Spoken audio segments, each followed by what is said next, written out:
الحمد لله وكفى وسلام على عباده الذين اصطفى أرسله بالحق بشيرا ونذيرا وداعيا إلى الله بإذنه وسراجا وقمرا منيرا أما بعد فأعوذ بالله من الشيطان الرجيم بسم الله الرحمن الرحيم فمن كان يرجو لقاء ربه فليعمل عملا صالحا ولا يشرك بعبادة ربه أحدا. وقال رسول الله صلى الله عليه وسلم لا يؤمن أحدكم حتى أكون أحب إليه من والده وولده والناس أجمعين أو كما قال عليه الصلاة والسلام. আলহামদুলিল্লাহ, আল্লাহ পাকের লাখ কোটি শুকরিয়া যে রব্বে করিম আমাদেরকে আল্লাহ রব্বুল আলামিন সমস্ত কাজ থেকে ফারেক করে আল্লাহর ঘরে এসে বসার তৌফিক দান করেছেন। সেই মহান মালিকের দরবারে দিল থেকে শুকরিয়া জানাই, বলি আলহামদুলিল্লাহ।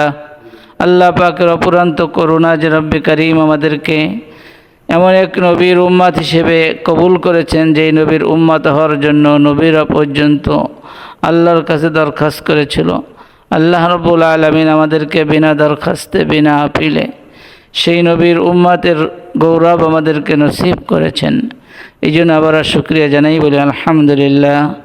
আল্লাহ রব্বুল আলামিন কালামে পাকের মধ্যে ইরশাদ করতেছেন, যে ব্যক্তি আল্লাহর সঙ্গে সাক্ষাৎ করতে চায় আল্লাহ রব্বুল আলামিন তাকে দুইটি কাজের জন্য নির্দেশ করেছেন। আল্লাহ রব্বুল আলামিন বলছেন, ফামান কানা ইয়ারজু লিকাআ রাব্বিহি ফালইআমাল আমালান সালিহা ওয়ালা ইউশরিক বিইবাদাতি রাব্বিহি আহাদা। যে ব্যক্তি আল্লাহ রব্বুল আলামিনের সঙ্গে দেখা করার ইচ্ছা পোষণ করে, আল্লাহ রব্বুল আলামিন তার জন্য দুটি রাস্তা বলে দিয়েছেন। সে হচ্ছে, এক নম্বর হচ্ছে ফালইআমাল আমালান সালিহা, এক নম্বর হচ্ছে তার নেক কাজ বেশি বেশি করে করতে হবে। ওয়ালা ইউশরিক বিইবাদাতি রাব্বিহি আহাদা, আর দুই নম্বর হচ্ছে আল্লাহর সঙ্গে কাউকে শরিক করা যাবে না।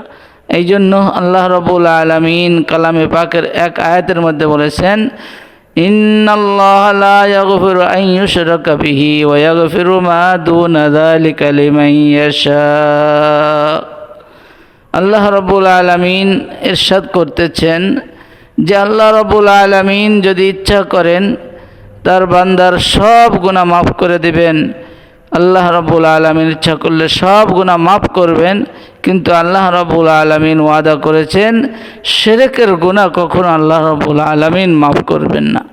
যতক্ষণ পর্যন্ত বান্দা তওবা না করবে ততক্ষণ পর্যন্ত আল্লাহ রব্বুল আলামিন তার শিরকের গুনাহ মাফ করবে না। এই জন্য শিরক হচ্ছে আল্লাহ রব্বুল আলামিনের সিফাত এবং জাতের সঙ্গে শিরিক করা। মানুষ এখন বিভিন্নভাবে শিরিক করতেছে। যেই শিরিক আজকে মানুষ সিজদা করতেছে বিভিন্ন মাজারে, যেখানে সিজদা করার কথা একমাত্র আল্লাহকে, আল্লাহ রব্বুল আলামিনকে সিজদা করার জায়গায় মাজারে সিজদা করে তারা শিরিকে লিপ্ত হচ্ছে।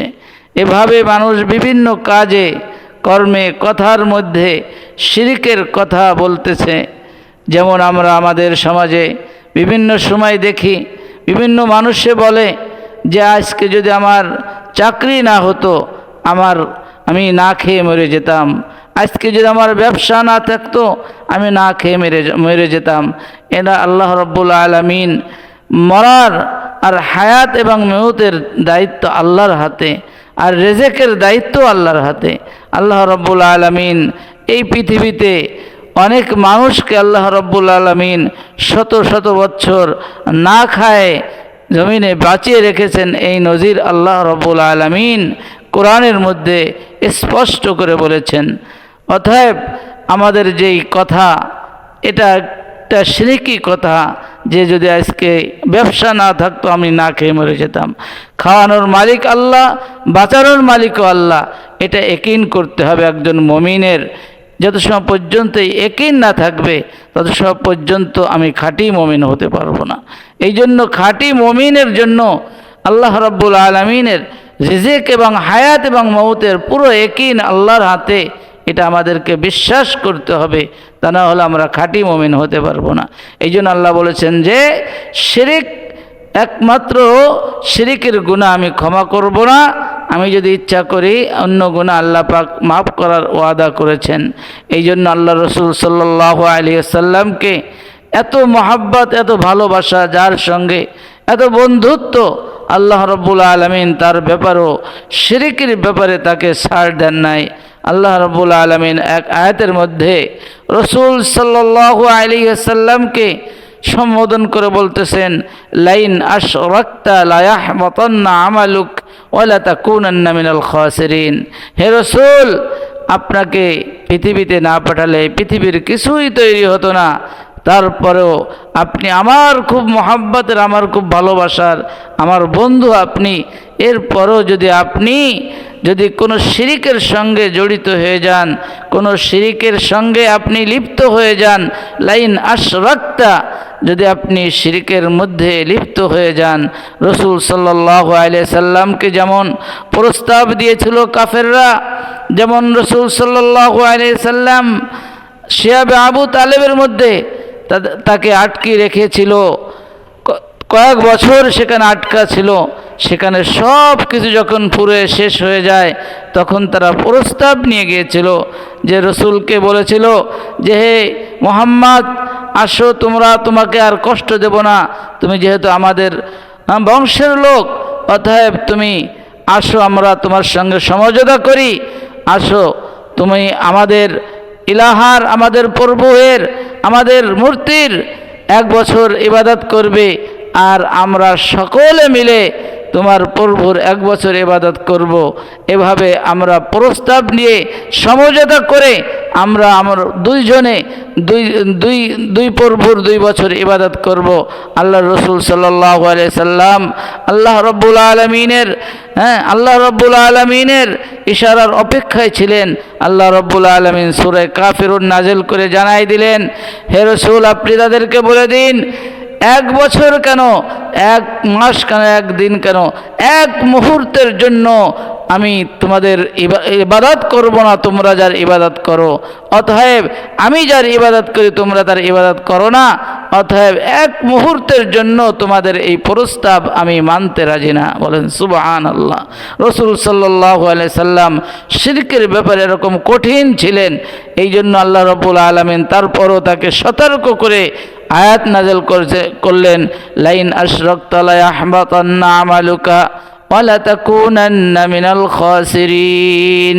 হে রাসূল, আপনি যদি শিরকের মধ্যে লিপ্ত হয়ে যান তাহলে আপনি রসুল হতে পারেন, আমার বন্ধু হতে পারেন, তাহলে আপনার সমস্ত আমল বাতিল হয়ে যাবে। আপনার জীবনের যত আমল আছে সব আমল, লা ইয়াহবাতান্না আমালুকা, আপনার সমস্ত আমল বাতিল হয়ে যাবে, নষ্ট হয়ে যাবে, বরবাদ হয়ে যাবে। লা ইয়াহবাতান্না আমালুকা ওয়া লা তাকুনান্না মিনাল খাসিরিন। আর আপনি অবশ্যই ক্ষতিগ্রস্ত হয়ে যাবেন, ক্ষতিগ্রস্তদের অন্তর্ভুক্ত হয়ে যাবেন। অতএব আপনি শিরকের মধ্যে কখনো কোনো সময় আপনি শিরকের সঙ্গে লিপ্ত হবেন না। অতএব আপনাকে সতর্ক করার জন্য, আপনার উম্মতকে সতর্ক করার জন্য, তারাও যেন কখনো যদি আমাকে দেখতে চায়, আমার সঙ্গে জান্নাতে তাদের দেখা করার ইচ্ছা পোষণ করে, তারা যেন শিরিক না করে। এই জন্য জান্নাতের মধ্যে সবথেকে বড় নিয়ামত হবে আল্লাহ রাব্বুল আলামিনের দিদার। এই জন্য যারা আল্লাহ রাব্বুল আলামিনকে দেখতে চায় তাদেরকে আল্লাহ রাব্বুল আলামিন শিরিক থেকে মুক্ত থাকতে বলেছেন, শিরিক থেকে মুক্ত থেকে নির্ভেজাল ঈমানওয়ালা হয়ে নেক আমল করে যাওয়ার জন্য বলেছেন। জান্নাতের মধ্যে যত হুর গেলমান যা কিছু আছে সব কিছু থেকে আল্লাহ তোমার দেদার হচ্ছে সব থেকে বড় নিয়ামত। যারা আল্লাহর গোলাম, যারা আল্লাহর পাগল, তারা কথাই বলে যে এ আল্লাহ, জান্নাত দোজখ দেখি করব, আমার তো ইচ্ছা আমি তোমাকে দেখতে চাই। তোমার দিদার আমার সব থেকে বড় পাওয়া, সব থেকে বড় আশা পূরণের জায়গা তোমার দিদার। এই জন্য আল্লাহকে যারা খুশি করতে চায়, আল্লাহর সঙ্গে যারা দেখা করতে চায়, তাদেরকে নির্ভেজাল ঈমানের সঙ্গে নেক আমল করতে হবে, শিরক মুক্ত আমল করতে হবে।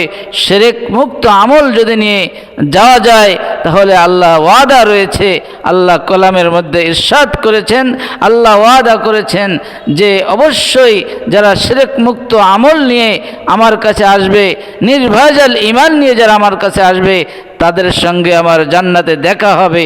এই জন্য আমরা সবাই আল্লাহ রাব্বুল আলামিনের দিদারের আশায় শিরক মুক্ত আমল করব, নির্ভেজাল ঈমান ইয়াকিনের সঙ্গে আল্লাহ রাব্বুল আলামিনের ইবাদত করে দুনিয়ার থেকে যেন আমরা একজন খাঁটি ঈমানদার হয়ে শিরক মুক্ত মানুষ হয়ে যেতে পারি। আল্লাহ পাক আমাদের সকলকে সেই তৌফিক দান করুক। সবাই বলি আমিন। ওয়া আখিরু দাওয়ানা আনিল হামদুলিল্লাহি রাব্বিল আলামিন। আসসালামু আলাইকুম ওয়া রাহমাতুল্লাহি ওয়া বারাকাতুহু।